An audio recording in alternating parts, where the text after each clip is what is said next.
the absolute only being. If you don't get that understanding, you really don't get his teachings. Meaning that he wasn't saying that there's only one God and there's this one all-powerful God that is above all others. What he was saying is that there's only God. That changes everything. If there's only God, what does that say about you? Now, of course, if you say, I am God, your brain latches onto that. We're going to talk about that. The difference between saying I am or saying I am God, and what happens when you put something after those words, I am. Now, I'm going to review really quick. What I talked about in that talk was, there's times when he said, talking about himself, and he would say, Ina, I, Jesus, I am going to leave the room, I am going to the other side of the sea. Ina, Jesus, is going to the other side of the sea. But when he said those certain phrases like, I am the light of the world, or I am the bread of life, he said, Ina, Ina, which means the I inside of the I, or I am I, literally. It's I am I. I, Dale, am the I. Not the eyeball behind the eyeball inside of the eyeball, but the awareness behind the awareness. And I said from St. Francis of Assisi, what you are looking for is what is looking. Rumi said, don't look for water, be thirsty. It's like what you're seeking is what is actually seeking through you. And Rumi has amazing poetry about that, about the man crying out in the wilderness, Allah, Allah, I seek only Allah. And, you know, he's crying out and crying out and crying out, and he starts getting he starts losing interest after a while. And this guy comes and he's like, you know, you're constantly crying out for Allah, Allah, and all of a sudden now it seems like you're going silent. And he's like, well, I never get an answer. I seek only God, and I never get an answer. But I'm sending it out, and my yearning is, my longing is going out there. I'm putting this longing out, and the holy man's like, your longing is the return message. You're trying to find something outside of yourself that is what you are. And it's like when we're trying to find happiness or try to find a great relationship or try to create something in our lives, in order to create, the first step of creation is to acknowledge you don't have it. But if God is all that exists, do you actually not have it? And we start getting into a little quagmire here, and I'm going to start bending your brain a little. There's something that he had said, is it not written in your law that I said that you are God's? He was quoting the Psalm of Asaph in some ways, but I want to clarify something. First of all, the Hebrew name for God is not the same as the Aramaic name. Most Hebrew words, or a lot of Hebrew words, are the same as Aramaic ones in most of the spiritual terms. The God of the Hebrew Bible, the Old Testament, one of the things, the main one that was used was Elohim. Elo means one. Eli, Eloi means one only. Him means everything or many, the one and the many. That word Allah, when Yeshua used that, it didn't mean the one and the many, it literally meant the one. It didn't even acknowledge the many. The many are the one. I loved what Alan Watts said. He said that we are the universe peering into the universe from billions of points of view. Speaking of human consciousness, that was awesome. I'm going to read something here as soon as I give you a little bit of an insight here. When you have that word Allah in Aramaic, Elohim in the ancient Hebrew, Elohim could be translated as God or gods because it was plural and it was singular. Do you understand? Simultaneously. The Aramaic word Allah is only singular. So knowing what they knew of the Hebrew, when it said, is it not written in your law that I said that ye are gods, or gods you are, they translated it plural because of the Hebrew tradition. But when you really look at that in Aramaic, you look at it honestly, linguistically, he doesn't say, is it not written in your law that I said that you are gods? Literally, he said, is it not written in your law that I said that you are God? That God you are. And all of his teachings were la hoit rakik min malkuta da Allah. You are literally within the realm of God. You're inside the kingdom. The kingdom of the Father is spread out upon the earth, but men do not see it. What you seek has already come, but you do not comprehend it. Blessed are those who take their place in the beginning, for they will know the end, and they will not taste death. I am the light that is above them all. It is I who am the all. He wasn't talking about himself. He was speaking of the I within the I. And I want to read this from Ramesh Balsekar, from his book, The Infamous Ego. And close your eyes, let this in. All there is consciousness. In that original state, call it reality, call it God, call it absolute, call it nothingness. There is no reason to be aware of anything. So consciousness at rest is not aware of itself. It becomes aware of itself only when this sudden feeling, I am, arises. I am is the impersonal sense of being aware. That is when consciousness at rest becomes consciousness in movement. When potential energy becomes manifested energy, they are not two. No thing separate comes out of potential energy. That moment that science calls the Big Bang, the mystic calls the sudden arising of awareness. Open your eyes. Now, this morning I mentioned Arthur Young in The Reflexive Universe, where he talks about light precipitating or condensing into matter. The fall of man is originally, without going too deep into that, I know I am the light, or I am. There's literally just I. There's not even an I am, there's just I. They're naked in the garden, and the presence of God emerges, and they're not ashamed. And then they take the bite. Eve first. The feminine had to do it first. The feminine is the awareness. The awareness takes that bite of the apple, which was a symbolization of everything, the symbolization of the flow pattern of the universe. If you've ever seen a picture of the flow pattern of the universe, it forms an apple. It's a self-embedded system whose seeds are contained at its center. The seed is at the center and it expands outward, just like human consciousness. But they took their one little bite out of everything. Now this is my little perspective of the all. I took my little bite. Now this is my perspective of everything. And perspective is what shuts out the universe. This is my little piece, and I'm going to bite it. So now I'm biting it, and I've got my little perspective, and I give this to Adam, and Adam takes it, and he takes his little bite, and this is his little perspective of the universe. And they each have different perspectives. So it's no longer just I, it's now I am. I, Dale, am. So then it becomes, there's I am, and there's also the I back there, like small s, self, and self with a big S. In the CDs, I go really deep into Nahash, the serpent, and what that symbolized, that serpent of light. But in that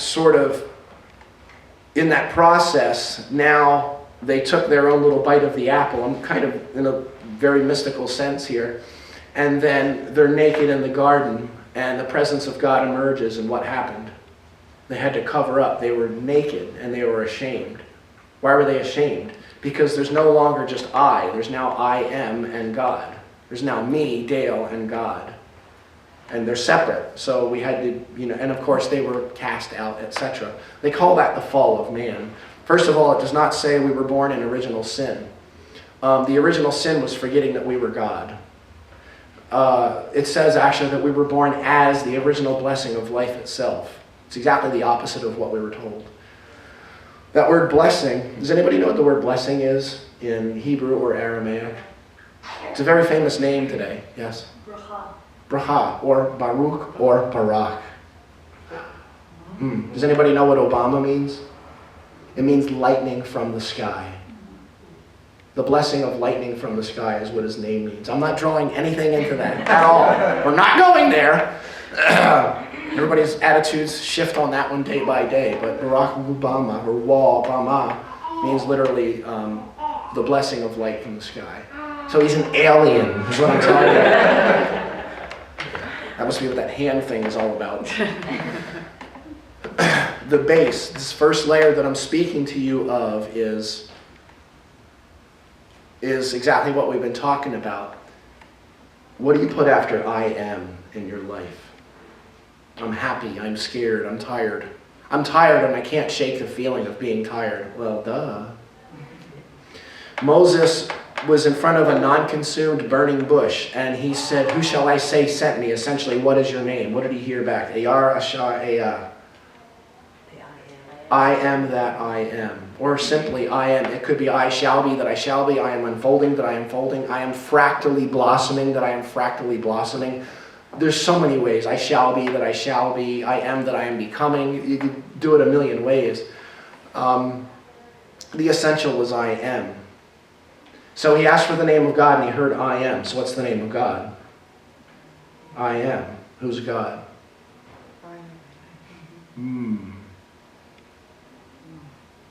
Now, speaking of the name of God, one of the workshops that I do is actually how to intone to the best of what we know today, that sacred name.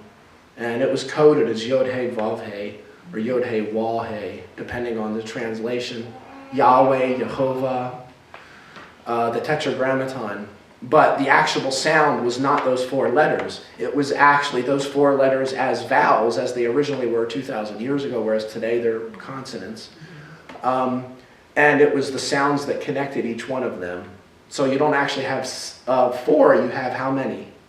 If you put the connectors in between, you've got 7 sounds. And the actual divine name is 7 sounds. I will say this, when it takes a little while, maybe an hour to learn that divine name, and when you do, your entire life changes forever. And when you can intone that, and it's all vowel sounds, there is no consonant in that divine name, but it was removed from our view for a long time, about 2,400 years ago. Anybody want to guess what happened if you actually made that sound of the name of God? What do they usually do when you do something, that you're doing something really sacred and they don't want you to do it? They kill you, right? So, kind of like if someone was caught with the Bible other than the King James in the 1600s, you were beheaded, crushed beneath stone wheels. They would pull your body in 4 directions until you ripped apart.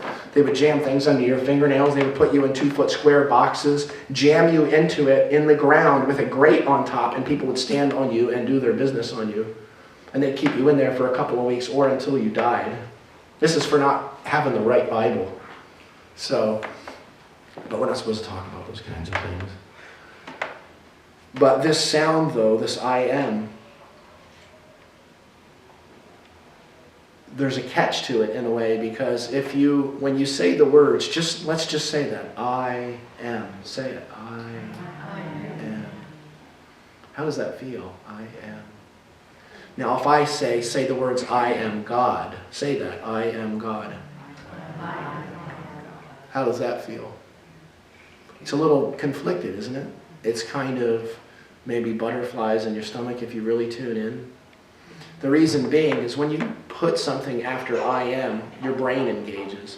You can say I am almost outside of time and space. As soon as you put something after it, it changes it. It changes it. And when you say, I am God, the ego's going, it wants to get a hold of that. It loves that. It's like, oh, I am God? Oh, you know it. And then, of course, we create Adolfs and things like that. But how often are we aware of what we say? And I am, like as an example, I'm going to go to this concert, whatever, and then you find out that the tickets are really expensive, and you actually created a goal, a desire in your life to go to a particular concert, and it just sits there, and you don't cancel it though. It just kind of sits there in your consciousness that you have that goal to go to a particular concert, and then the concert happens and it gets closer and closer. What happens within you, within your body? You start to suffer, don't you? And you start to go into this extreme state of stress because you created a desire. And you didn't do one of 2 things. You did not achieve it, which would stop the stress, pop it. Or number 2, you didn't cancel it. The word cancel in Aramaic is the word forgiveness, which is shabuk, shabag. The word forgive means to cancel. We're going to talk about that in a later one in the fourth layer, but you think about those things, you say, I am going to do this. You create a desire, you create a goal, and then you do lots of those, and they start piling up. I'm going to do this, and I'm going to do this, and I'm going to do this, and I'm going to do this, and I'm going to do this, and then you don't cancel or achieve a lot of these, and all these things are in your system, and they start piling up and piling up and piling up, and what's the result? It's called a nervous breakdown. I studied A Course in Miracles with Marianne Williamson in 1991 and 92 in New York City. And I remember going up to her one day and saying, you know, she's a beautiful short, well, I shouldn't say short. She's a beautiful lady. And I used to call her Shorty. But I went up to her and I'm like, I gotta be honest, I feel kind of envious of you. She's like, why would you feel envious of me? And I'm like, well, you had a nervous breakdown. And she went, what?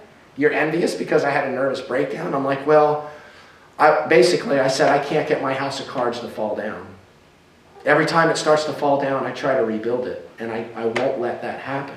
And I feel like in some way you're blessed because it came up behind you. And my house of cards took like 10 years to fall.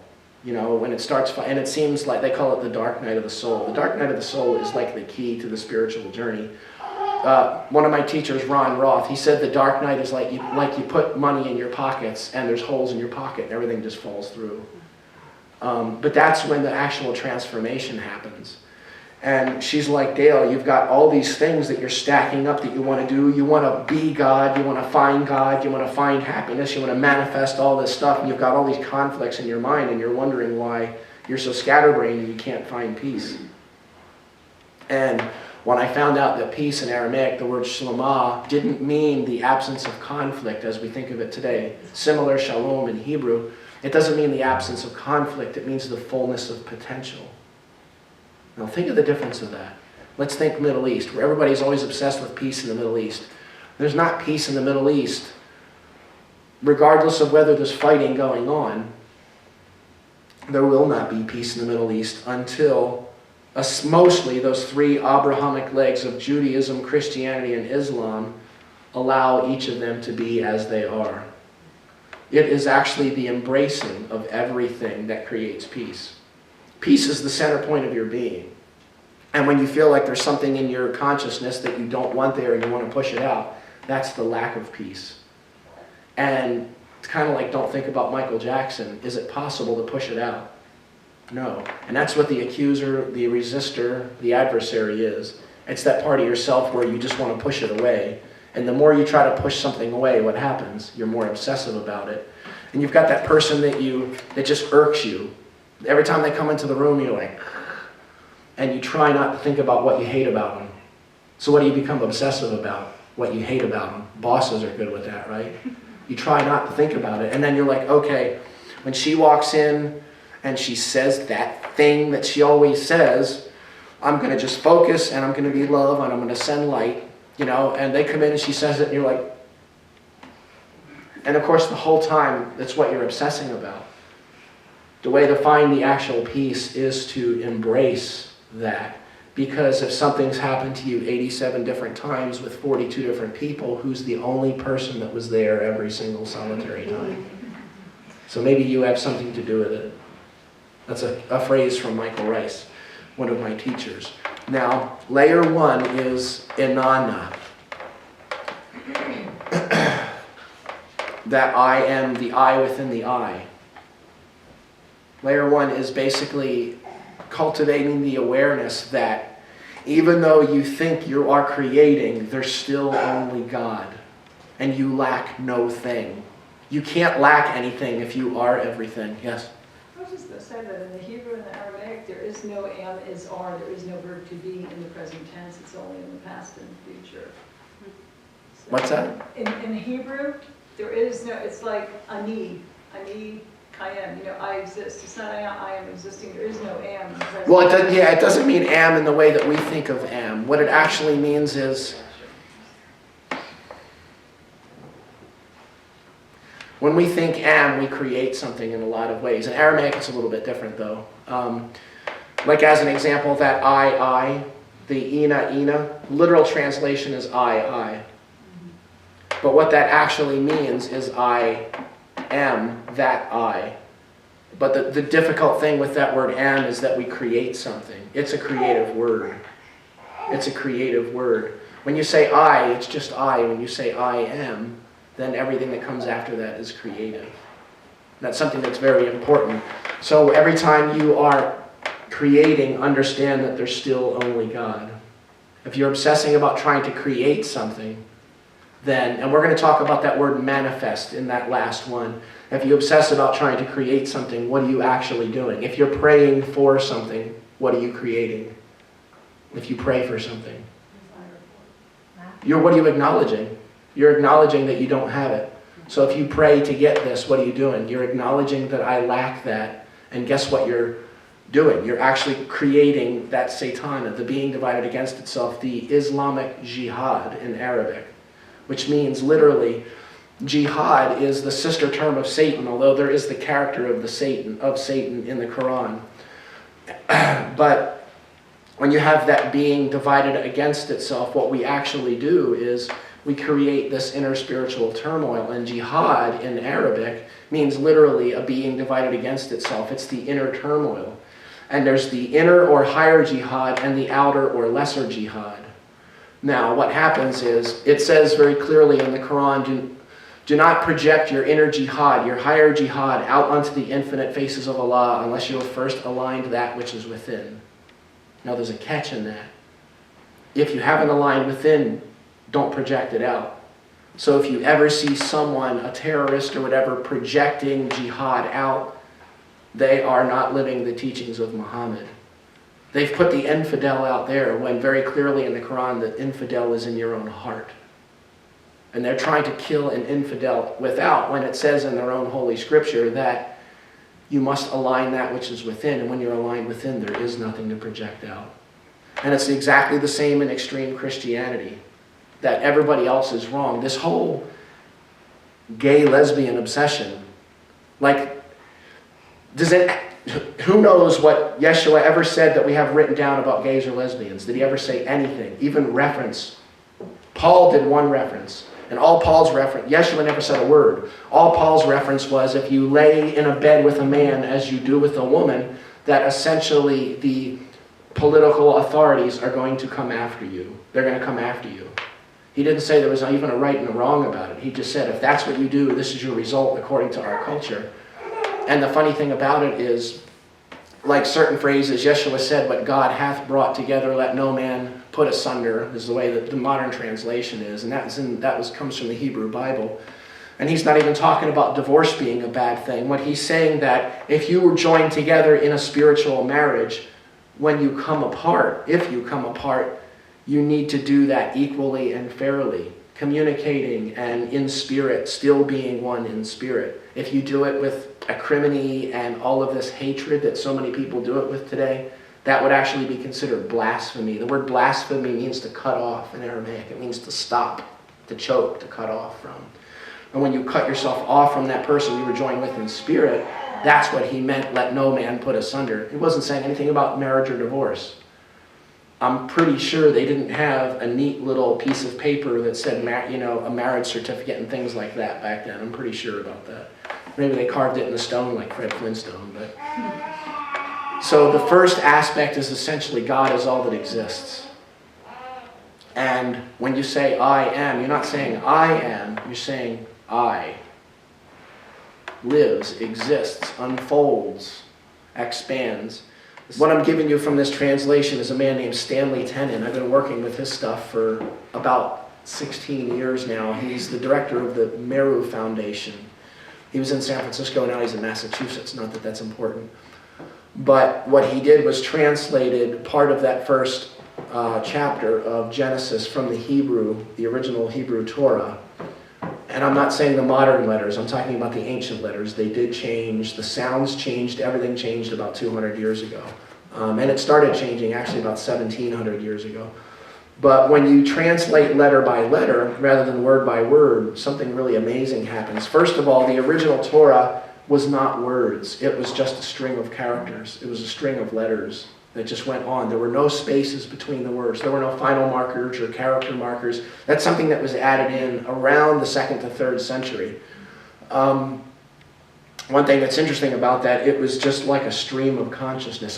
Now what I'm talking about here is the original Hebrew Torah, not what's been added onto and called the Torah. There was the original 5 books of Moses, and then the rabbis started adding to that, and they started adding to that original stream. They started adding things like how to wash your hands, how to walk around the wash basin before you wash your hands, which shoe to put on first, which shoe to take off first.